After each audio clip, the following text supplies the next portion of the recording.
Alright, I thought I'd make a quick video for you guys tonight. This is on a 2014 Buick Encore.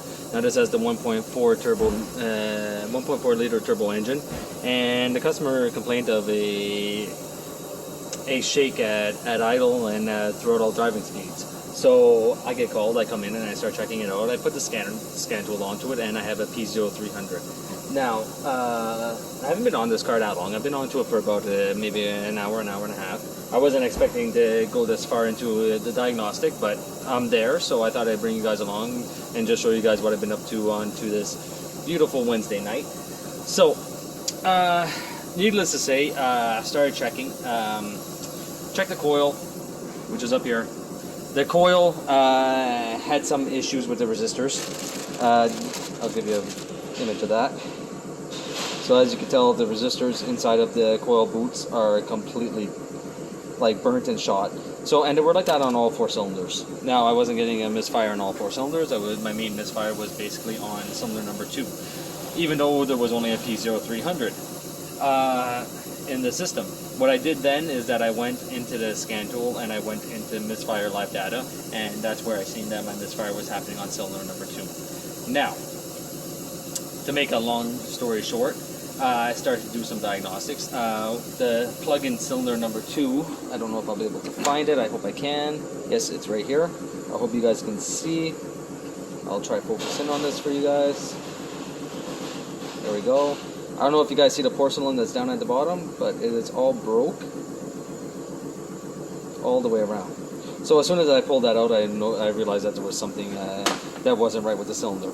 But you want, out of good faith and good measure, because of the way that the coil pack looked, with the all the corrosion and everything into it, I didn't really take a chance. I took and I checked with the scope real quick the pulse signal coming out of the PCM to the coil pack, because this is just one big coil pack on these cars. Okay, so basically you have a low reference, a ground, a power, and then you have 4 feeds controls going to each coil from the PCM. So I verified that I had a pulse on cylinder number 2, which I did, and then I went and I verified that I had a pulse on cylinder number 1, and I compared the two to see how the pulses looked. The pulses looked exactly the same, so I wasn't really concerned about the coil pack, but I ended up changing the coil pack anyway. So I got a brand new coil pack, and I put new plugs into it, and I retried.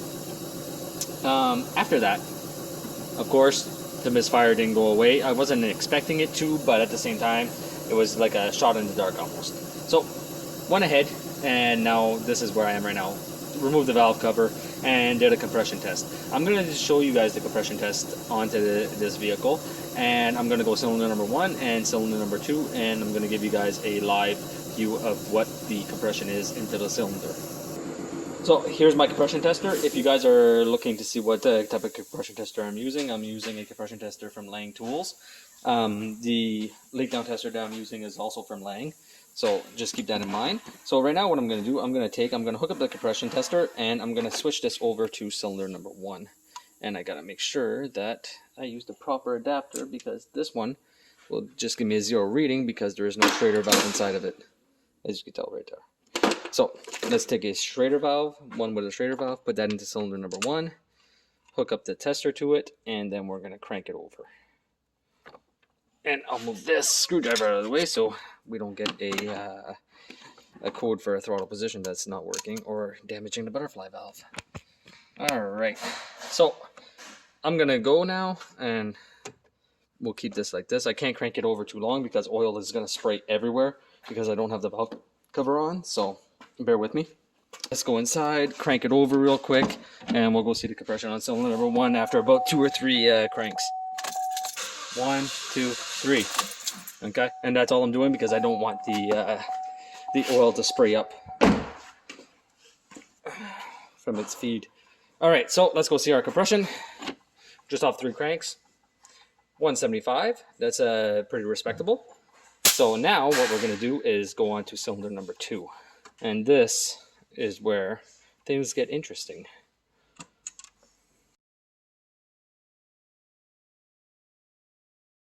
Keep him like this. Same thing, we're going to do 3 cranks and then we'll be back.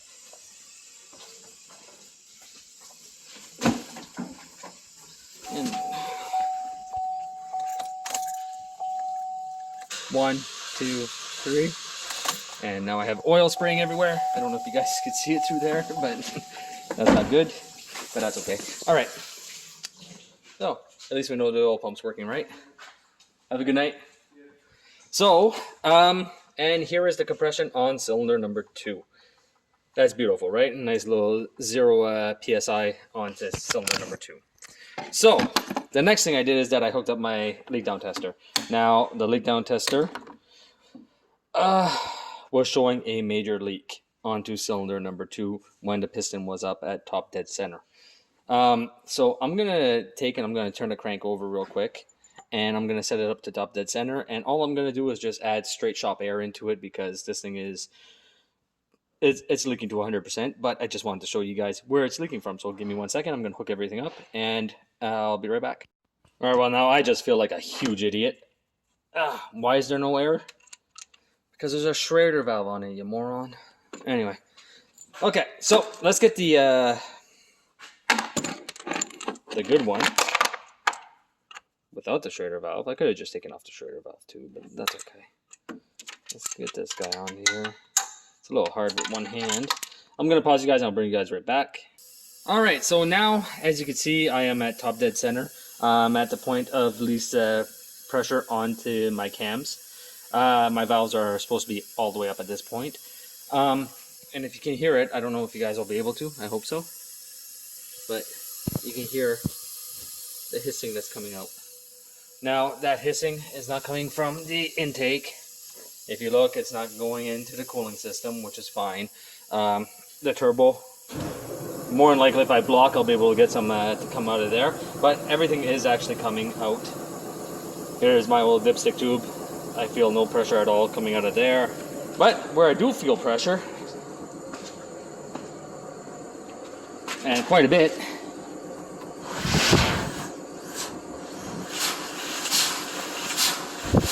is at the exhaust.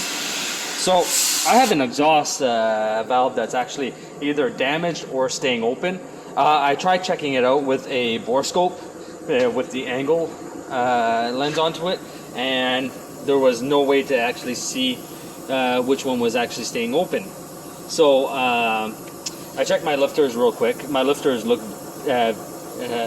pretty even, so I don't really believe that there's one that's forcing the valve upwards, because I've heard that these like to stay stuck. So there's two things that we could try. One, we can try a engine cleaning, or mechanic in a can, as I like to call it, and see if that works. I really don't believe that it's going to do very much, but then again, you never know.